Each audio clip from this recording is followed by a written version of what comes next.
Thank you, Mr. Chairman You're welcome. and committee members. I stand before you 100% opposed to HB 1589, and I'm going to tell you why. Any deaths from a firearm is tragic, and I feel sorry for any of them. But how many firearms are used to save lives? A lot more than it is to take them.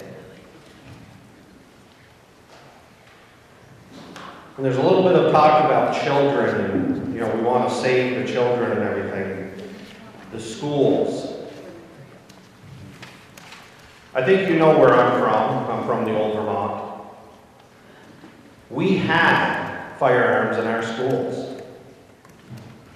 I used to bring my .22 to school. Because after, there was a big gravel pit out on the side, and we'd go shoot there. That's what the boys did. Now, the rule of thumb was, we put the gun in the bottom locker, because we had 2 locker tiers, and we put the bullets in the top. That's what the principal asked. He says, please don't bring loaded guns into the school. So we tried to make sure they were unloaded, but still, we had guns in school, and you know what? Nothing happened. Everything was fine.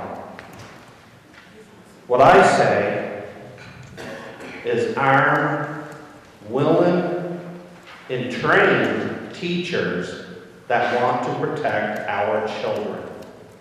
That is how we're going to get rid of this problem. Currently, there's 97 deaths by automobiles. There's 1,700 deaths of cancer every day in this country. Every day. We aren't talking about those. The problem I'm having with this bill, too, is that I do want to give my grandchildren my guns, and I guess there is a part in here that's going to allow that. But what's going to stop this bill from coming back, taking one more thing, just like they did in Australia and England, and guess what? They're disarmed down there. Totally. And that don't work very well with citizens in a tyrannical government.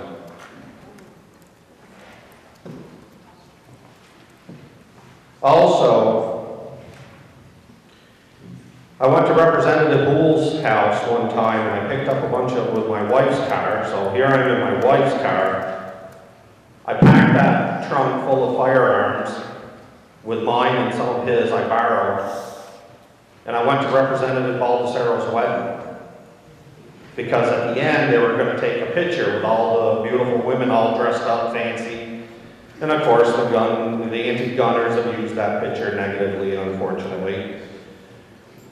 But this bill would make me a felon if I did that. And I don't see any harm in me taking a gun from one spot down to another spot. But this bill has a problem.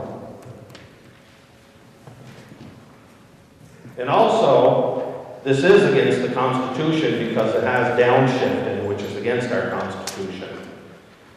There's a part in here that says there's $756.25 flat fee per felon. And if I become one of those felons because I borrow somebody's gun and go to the range, that's what it's going to cost the taxpayers. And then it also says in here that to house me, and I guess to feed me, is going to be $32,872. That's downshift into the counties. And if I understand the Constitution right, we're not allowed to do that. And finally, to wrap up, Section C, Part 1, I believe, of the bill, I just want to read the first part of it. It says, background checks are an effective and easy mechanism to ensure that guns are not purchased by or transferred to those who are prohibited from possessing them. Has anybody ever used this in DC, Detroit, or Chicago? Because I'm sure they have this bill. And it isn't working very well out there for them. So I ask the committee, please ITL this and send the message Leave New Hampshire alone. Thank you.